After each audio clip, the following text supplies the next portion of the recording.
घर से अचानक गायब हुए गणपत टेलर के कपड़े। 2-3 दिन के बाद गांव से 2 कोस की दूरी पर नदी के किनारे मिलने से जैसे गांव में हड़कंप मच गया। गणपत टेलर के घर में इस खबर के पहुंचते ही उसकी बूढ़ी माँ सिमंता बाई छाती पीटने लगी, तो बीबी अनसुईया अपने दोनों बच्चों को गले लगाकर रोने लगी। गणपत टेलर हंसमुख और नेक इंसान था। उसके बारे में उक्त खबर पूरे गांव में फैल गई। लोग अपने अपने तर्क देने लगे। कोई कह रहा था कि गणपत नहाने के लिए उतरा होगा, तभी पैर फिसलने से गिर गया होगा। तो कोई कह रहा था कि नहाने के लिए भला वह इतनी दूर क्यों जाएगा। उन्हीं में से एक ने कहा, गणपत तो अच्छा तैरक था। कई बार बाढ़ के पानी में भी उतरकर उसने लोगों को बचाया था। इन तर्कों में कुछ भी तथ्य नहीं थे।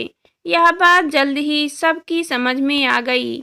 घर में गणपत जैसा सुखी आदमी ढूंढने पर भी नहीं मिलने वाला था। बहू बेटा और पोते पोतियों से प्रेम करने वाली माँ अनसुईया जैसी सुंदर और मेहनती पत्नी, 2 सुंदर बच्चे और खा पी कर आराम से जिंदगी जीने के लिए पैसा देने वाला टेलरिंग का कारोबार जैसा आदमी कैसे और क्यों अपनी जान देगा। जितने मुंह उतनी बातें। गांव के बड़े बुजुर्गों ने थाने में गणपत के गायब होने की रपट लिखा दी। पुलिस वालों ने खोजबीन शुरू कर दी। तैराक बुलाकर नदी में खोजा गया, लेकिन कोई सुराग भी ना मिला। 10-15 दिन ऐसे ही बीत गए। गणपत को जमीन निकल गई या आकाश खा लिया, किसी को कुछ पता नहीं। जाने वाला जो चला गया, लेकिन अपने पीछे वाले लोगों के सिर पर जिम्मेदारी व चिंता का बोझ छोड़ गया। अनसुईया अकेले पड़ गई थी। वह दिन रात यह सोचती कि बच्चों को क्या होगा, गृहस्थी कैसे चलेगी वगैरह। अनसुईया को लगने लगा था कि बच्चों का भविष्य अब अंधकार में डूब गया है। रात रात भर उसे नींद नहीं आती थी। आधी रात को वह चारपाई से उठकर बैठ जाती और रोने लगती। उसे देख उसकी सास सेवंता बाई की भी आंखों में आंसू बह जाते, लेकिन अपनी बहू को वह अक्सर ढाढ़स बांधती रहती।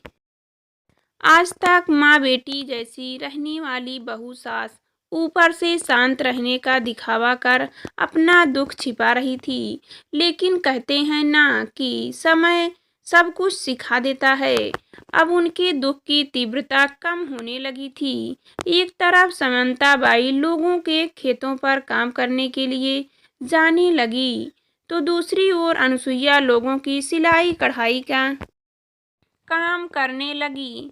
लेकिन इतने भर से काम चलने वाला नहीं था। सिलाई कढ़ाई करने के लिए पूरा कोर्स करना जरूरी था। बच्चे जब थोड़े बड़े हो गए तो उसने एक सरकारी संस्थान में टेलरिंग कोर्स में दाखिला ले लिया। कुछ ही महीनों में वह सिलाई कढ़ाई में ट्रेंड हो गई। अब उसका कोर्स भी पूरा हो गया था। कोर्स पूरा होने के बाद वह गणपत की बंद पड़ी दुकान को बड़ी कुशलता से संभालने लगी। बच्चे बड़े हो गए थे। गणपत की माँ सीमंता बाई जिम्मेदारियों का बोझ उठा उठाकर अब पूरी तरह थक चुकी थी। गणपत का बेटा आनंदा 24 साल का नौजवान हो चुका था। वह ग्रेजुएट होकर नौकरी ढूंढ रहा था। रंजना ने बीएड कर लिया था। दोनों भाई बहन अब अपने पैरों पर खड़े होकर माँ का किस तरह हाथ बटाए, इसी चिंता में थे। लेकिन अनसुईया को तो बेटी की नौकरी से ज़्यादा उसकी शादी की चिंता सता रही थी। वह चाह रही थी कि सासू माँ के जिंदा रहते कम से कम रंजना के हाथ पीले हो जाते तो अच्छा रहता। उसने अपने रिश्तेदारों से कह भी रखा था कि कोई अच्छा लड़का हो तो बताना। बहुत खोजबीन के बाद आखिर चमत्कार, दूर के रिश्तों के एक लड़के के साथ उसने रंजना की शादी तय कर दी। लड़का टीचर था, खाते पीते घर के लोग थे, खुद की खेती बाड़ी थी, घर अपना था और क्या चाहिए था। लड़की वालों को शादी की जल्दी थी। उन लोगों ने कह दिया था कि शादी में देर नहीं होनी चाहिए, इसलिए शादी की तारीख भी जल्द की पक्की हो गई। अनसुईया ने पहले से ही सोच रखा था, इसलिए अपने सामर्थ्य के अनुरूप उसने शादी की थोड़ी बहुत तैयारी भी कर रखी थी। जल्द ही वह समय भी आ गया। नाते रिश्तेदार घर में जुटने लगे। शादी को अब 4 दिन ही बचे थे। हलवाई वाले भी आ चुके थे। घर में चहल पहल शुरू हो चुकी थी। मिठाई बननी शुरू हो गई थी। शादी के दिन अनसुईया भी इधर उधर भागकर थक चुकी थी, इसलिए थोड़ी देर के लिए वह अपने कमरे में लेटने के लिए चली गई। उसने आंखें बंद ही की थी कि उसकी बेटी उसको उठाते हुए बोली, माँ बाहर कोई साधु भेष में आया है, देख अपने बाबा के बारे में पूछ रहा है। रंजना अपने पिता गणपति को बाबा कहकर बुलाती थी। बहुत साल के बाद पति के बारे में पूछने वाला कोई आया था, इसलिए अनसुईया भागकर उनके पास गई और देखा कि कोई सचमुच एक अधेड़ साधु भेष में खड़ा है। अनसुईया ने विनम्रता से उसने पूछा, क्या चाहिए महाराज आपको? वह कुछ ना बोल कर सिर्फ उसके चेहरे को देखता रहा। अनसुईया ने उससे दोबारा पूछा, क्या चाहिए आपको? लेकिन उसने कुछ भी जवाब नहीं दिया। अनसुईया को लगा शायद उन्हें खाना चाहिए, इसलिए वह बोली, ठहरिए मैं आपके लिए खाना लेकर आती हूँ।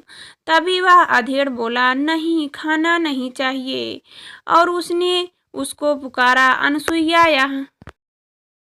सुनते ही अनसुईया का रोम रोम खड़ा हो गया।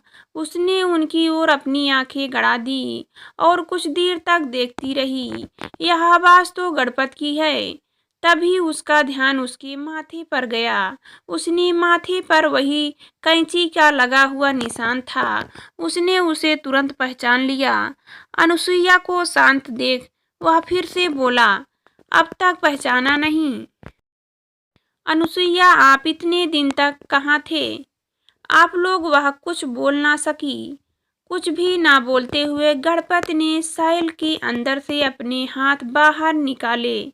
उसकी उंगलियां कटी हुई थी। यह देख अनसुईया स्तंभ रह गई। उसकी आंखों से आंसू झरझर बहने लगे। बड़ी मुश्किल से उसने अपने आप को संभाला और थोड़ी देर रुककर पूछा, तुम कहाँ चले गए थे? इतनी बड़ी घटना हो गई और तुमने मुझे कुछ नहीं बताया। मुझे अकेला छोड़ खुद निकल गए।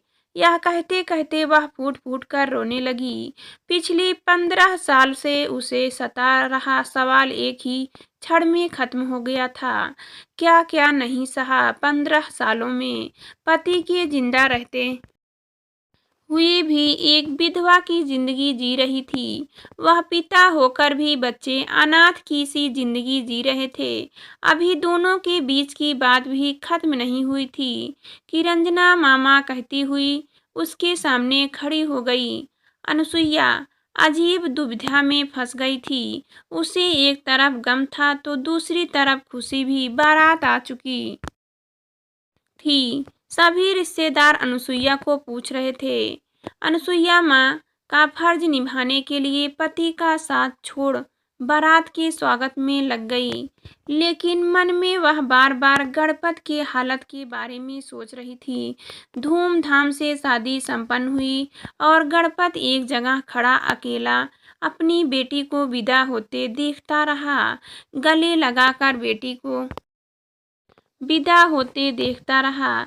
गले लगाकर बेटी को विदा करने का एक पिता का सपना सपना ही रह गया। अनसुईया ने इन कुछ ही घंटों में एक दृढ़ फैसला ले लिया था।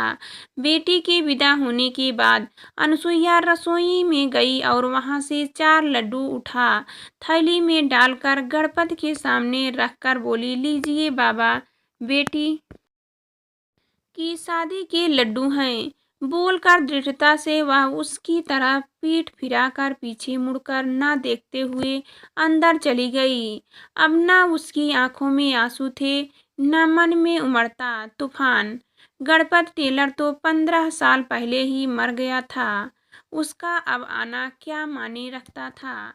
जीवन के वे 15 साल जो उसने अकेले बेबसी मुश्किलों के साथ काटे थे, जो सिर्फ उसके भोगे थे। पति के साथ की जरूरत तो तब थी उसे, उसके बच्चों को। अब उसका आना नहीं, अब तन्हा जिंदगी जी लेगी वह।